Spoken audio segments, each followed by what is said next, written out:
The city lights, 1,000 diamonds scattered across velvet, blur through the rain-streaked glass of the penthouse.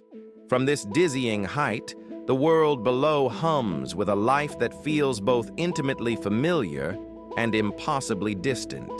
Inside, the air is thick with the silence of immense success, a silence that echoes the emptiness within. This isn't a story about overnight riches or a rags-to-riches fairy tale. It's about the quiet desperation that can settle in a life overflowing with what the world defines as enough.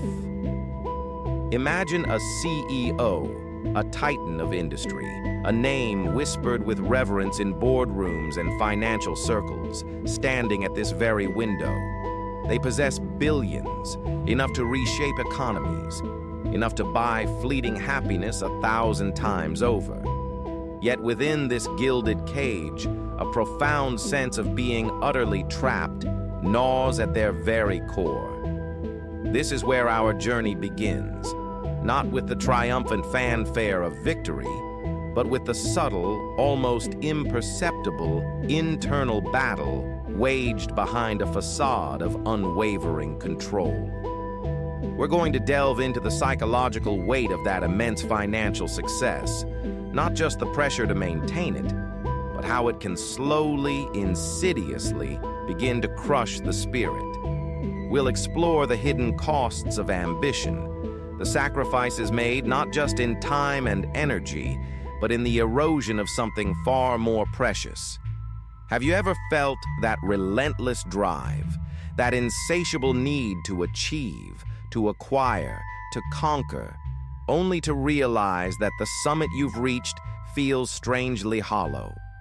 That illusion of control, the belief that by accumulating wealth and power you can orchestrate every aspect of your life and ensure your happiness, often crumbles under the weight of reality. This CEO, with their empire built on strategic brilliance and relentless effort, is a living embodiment of this paradox. They can command markets, influence nations, yet they cannot command inner peace. They can safeguard their assets, but they cannot safeguard their soul from the quiet erosion of true fulfillment. This is a story about the soul's longing amidst material abundance, a narrative that speaks to the unspoken anxieties that can plague even the most financially successful among us. It's about the constant striving, the fear of losing it all, and the profound loneliness that can accompany a life lived primarily on the external metrics of success. The feeling of being trapped isn't always about physical confinement. It's often a state of mind, a psychological prison constructed from our beliefs, our fears, and the expectations we've internalized. For many, money represents security, freedom, and the ability to provide. But when that pursuit becomes all-consuming, when wealth itself becomes the ultimate validation, the very thing we sought to liberate us can become our chains. This script is an invitation to look beyond the balance sheets and the stock tickers, to peer into the heart of what truly drives us and what truly nourishes us. It's about understanding that the relentless pursuit of more, without a deeper connection to our values and our purpose, can leave us profoundly disconnected from ourselves and from genuine joy. We'll witness the gradual awakening, the dawning realization that perhaps the ultimate freedom, the truest form of wealth, lies not in accumulation, but in a profound sense of detachment and inner peace. This exploration is for anyone who has ever felt a disconnect between their outward achievements and their inner state of being. Anyone who has wondered if there's more to life than the relentless pursuit of financial goals. It's about uncovering the universal human desire for meaning, connection, and authentic happiness, even in the face of overwhelming material success. The stage is set for a journey of profound introspection, a peeling back of layers of societal expectation and personal validation tied inextricably to wealth. leading us to question what truly matters when all the external markers of success are in place, yet the internal void persists. The weight of billions isn't just in the spreadsheets and stock portfolios. It's etched into the very fabric of perception, shaping how we see ourselves and how we believe the world sees us. This isn't about the practicalities of managing wealth, but the deeply ingrained psychological contracts we've made with it, often unconsciously, from a very young age. Consider the subtle, pervasive messages we absorbed throughout our formative years. Perhaps money was always presented as a source of anxiety in the family, a constant worry whispered over dinner tables, instilling a deep-seated belief that abundance is fragile, precarious, and always on the verge of slipping away. Or maybe the opposite was true. A familial emphasis on conspicuous consumption, where worth was directly proportional to possessions, creating an insatiable appetite for more, a relentless internal pressure to keep up and outwardly display success, regardless of the inner toll. These narratives, often delivered without explicit instruction, become the bedrock of our financial blueprint, dictating our automatic responses to opportunities and challenges alike. Furthermore, societal conditioning plays an enormous role. From childhood fairy tales to modern media portrayals, money is often conflated with happiness, love, and ultimate fulfillment. We're bombarded with images of opulent lifestyles as the ultimate prize, a reward for grit, intelligence, or even just luck. This constant reinforcement can lead to a dangerous conflation, the belief that our inherent worth as individuals is directly tied to our net worth. When this happens, every financial setback can feel like a personal failing, a judgment on our character, rather than simply a transient economic event.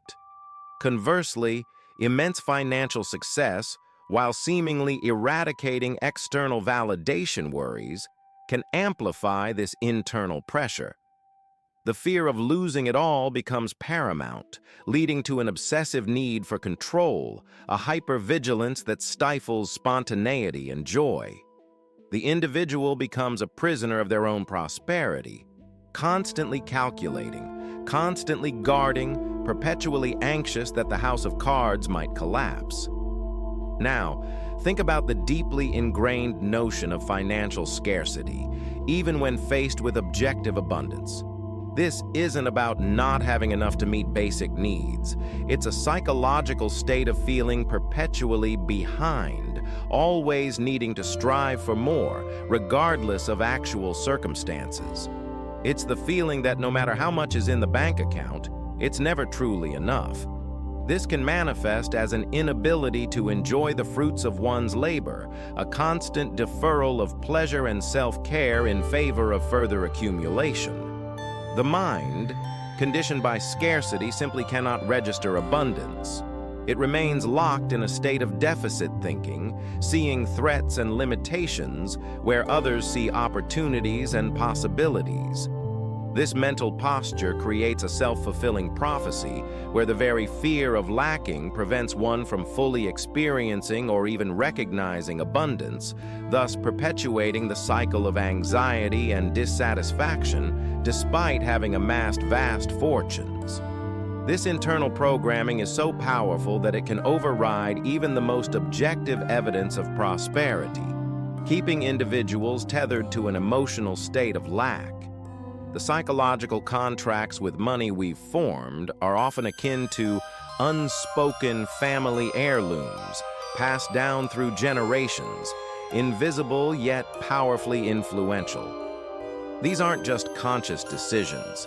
They're deeply embedded emotional responses, learned behaviors that operate below the level of everyday awareness. Consider the unconscious rules of spending and saving that might have been rigidly enforced in your upbringing. Were you taught that spending on yourself, on joy or experiences, was inherently selfish or frivolous? This can create a deep-seated guilt that surfaces whenever you try to indulge, even when financial resources are plentiful.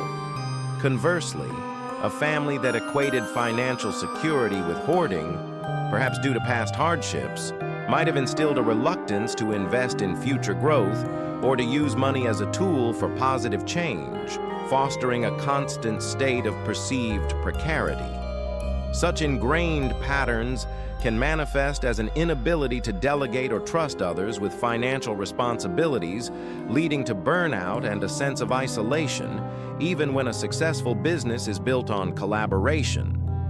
The CEO in this scenario might find themselves micromanaging every expense, not out of necessity, but out of an ingrained fear of depletion, a phantom scarcity that shadows their every transaction.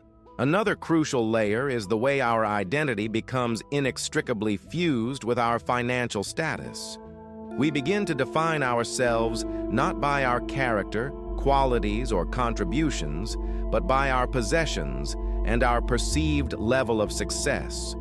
This creates a fragile sense of self-worth, perpetually dependent on external validation and the continued accumulation of wealth. If the foundation of your identity is built on what you have, then what happens when that is threatened, or when the relentless pursuit of more becomes exhausting?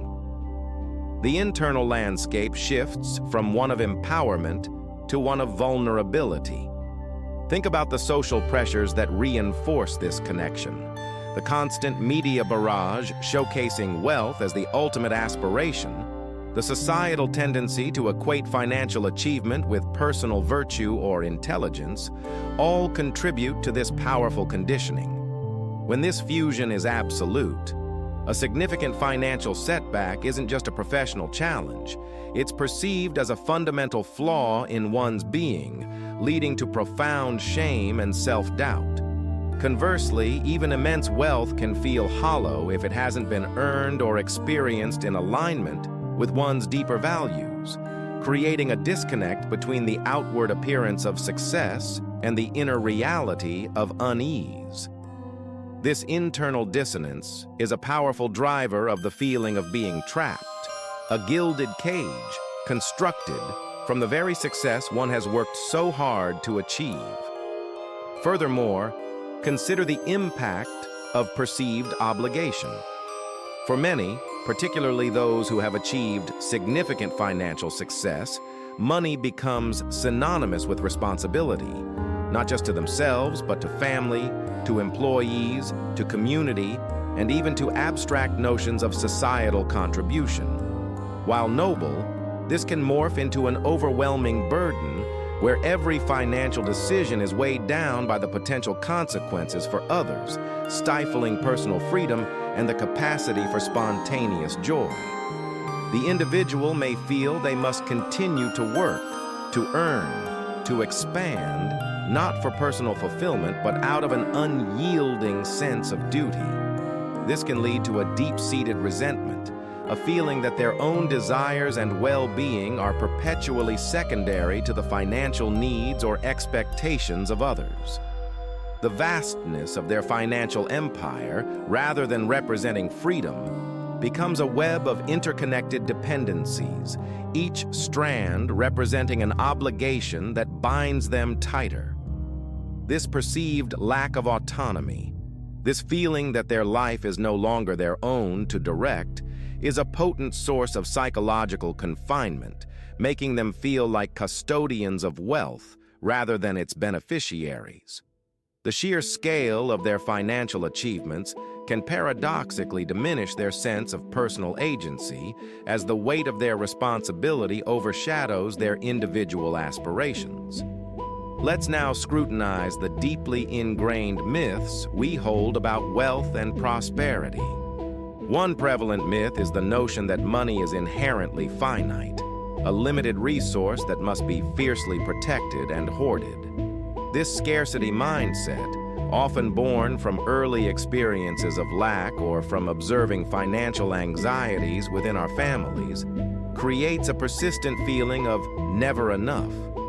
Consequently, even when objectively prosperous, individuals may find themselves rigidly adhering to behaviors that perpetuate a sense of deficiency, such as an inability to spend on oneself or to invest in opportunities that carry even a modicum of perceived risk.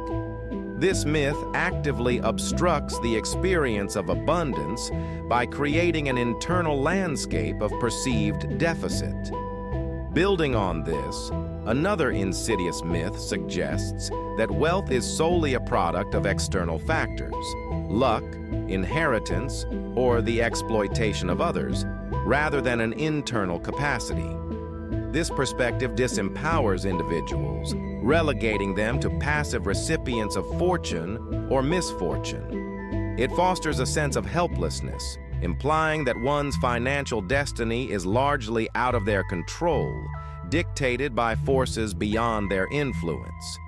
Consequently, instead of focusing on cultivating personal financial intelligence, resourcefulness, and strategic action, individuals may become fixated on external validation or lamenting perceived injustices, draining their energy and diverting them from productive endeavors.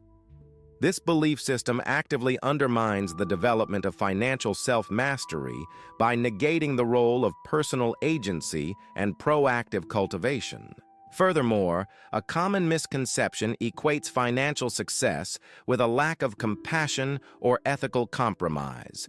The image of the ruthless capitalist, willing to sacrifice anything for profit, is deeply etched in our collective consciousness. This myth creates a significant internal conflict for many who desire wealth, but also value their integrity. They might unconsciously sabotage their financial progress, fearing that achieving prosperity will necessitate becoming a person they fundamentally disapprove of. This creates a false dichotomy: either remain ethically sound and financially constrained, or gain wealth at the cost of one's moral compass. The reality is, ethical wealth creation is not only possible, but often more sustainable and fulfilling in the long run. This myth prevents individuals from envisioning a path to prosperity that aligns with their deepest values, creating an artificial barrier to their financial growth. Another deeply entrenched myth is that financial abundance automatically translates to happiness and fulfillment. While money can certainly alleviate stress related to basic needs and provide opportunities for enjoyment and security, it is not a panacea for emotional well-being. The relentless pursuit of wealth as the primary goal, without attention to personal growth, relationships, health, and purpose, can lead to a profound sense of emptiness, as our CEO protagonist exemplifies. The myth here is that accumulation is the end goal, rather than a tool that, when managed wisely and integrated into a life of purpose, can enhance overall well-being. This belief system distracts from the cultivation of intrinsic sources of happiness, such as strong social connections, meaningful work, and personal development, leading to a life that is outwardly successful but inwardly hollow. Finally, the myth that one must sacrifice their health or personal life to achieve financial success is a pervasive and damaging one. The narrative of the overworked entrepreneur or the perpetually stressed executive whose entire existence revolves around their work is often romanticized. This myth perpetuates unhealthy work habits and leads individuals to believe that financial gain necessitates personal burnout and the neglect of crucial aspects of their lives, such as family, hobbies, and physical well-being. Consequently, many individuals push themselves to their breaking points, only to find that the achievements feel hollow when they have little energy or personal life left to enjoy them. This damaging belief system frames financial success as a zero-sum game, where gains in one area necessitate losses in others, rather than exploring strategies for holistic success and sustainable prosperity. It's a stark reminder that the most valuable assets we possess are not always quantifiable on a balance sheet. Reflecting on this journey so far, it becomes evident that the intricate tapestry of our financial lives is woven from threads far deeper than mere transactional exchanges. The phantom constraints we perceive, the internal landscapes that mirror external abundance with an unsettling void, are not arbitrary occurrences, but rather the emergent properties of deeply ingrained psychological architectures. These architectures, subtly sculpted by unseen forces throughout our lives, dictate not only our outward financial behaviors, but more profoundly, our intrinsic relationship with prosperity itself. As we stand at this juncture, the echoes of those formative influences, the societal narratives we've internalized, and the often unexamined myths that have guided our perceptions coalesce into a singular, potent realization. The most significant shifts in our financial destiny originate not from external manipulations, but from a fundamental recalibration of our inner world. The illusion of being trapped, whether by scarcity or by the very abundance we've cultivated, dissolves when we begin to recognize the architect of that cage. The convergence of these insights paints a vivid picture, akin to a fog lifting to reveal a landscape previously obscured by its own density. The recurring themes of internal narratives, the self-imposed limitations, and the pervasive societal conditioning that tether our worth to external markers begin to synthesize, revealing a core truth about the nature of true financial liberation. It's not about acquiring more, but about releasing the old paradigms that obstruct our capacity to receive and steward what is already available or what could be available in alignment with our deepest values. The psychological friction that arises when outward success clashes with inner fulfillment starts to resolve, suggesting a more harmonious integration is not only possible, but essential for sustainable well-being. As we pivot towards the final reflection, it's clear that the key to unlocking genuine financial mastery lies in this inner metamorphosis, in understanding that our deepest capacity for abundance is inextricably linked to our emotional and psychological liberation. Conceptually, we've observed how the pursuit of external validation, when unchecked, can paradoxically lead to a profound sense of internal deficit, even amidst overflowing coffers. The carefully constructed edifice of success, built on the shifting sands of societal approval or material accumulation, reveals its inherent fragility. This realization calls for a profound reevaluation of what constitutes genuine wealth, moving beyond quantifiable assets to embrace a more holistic and sustainable form of prosperity. As these strands weave together, a powerful anticipation builds for the understanding that true freedom emerges not from the external accumulation of power or riches, but from the internal cultivation of peace, purpose, and a liberated mindset. The journey thus far has illuminated the intricate pathways from perceived limitation to the potential for profound expansion, setting the stage for a final, transformative perspective on financial existence. The city lights, once a distant spectacle, now seem to pulse with a deeper, more resonant frequency. The rain-streaked glass no longer separates, but rather refracts, mirroring the internal landscape of clarity that has emerged. The illusion of the gilded cage has dissolved, not because its bars were physically removed, but because the perception of confinement was fundamentally rewritten from within. The true currency of a life well lived isn't measured in billions accumulated or empires built, but in the quiet sovereignty of the soul, in the untethered joy of being present, and in the profound peace that arrives when we cease chasing external validation and instead cultivate inner abundance.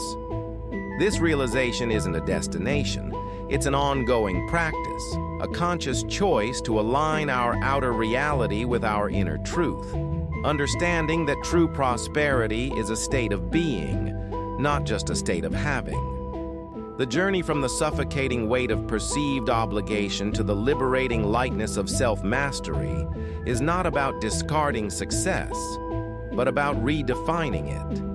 It's about recognizing that the most profound wealth lies not in the acquisition of more, but in the gentle release of what no longer serves us. The limiting beliefs, the fear-driven decisions, the societal expectations that have tethered us.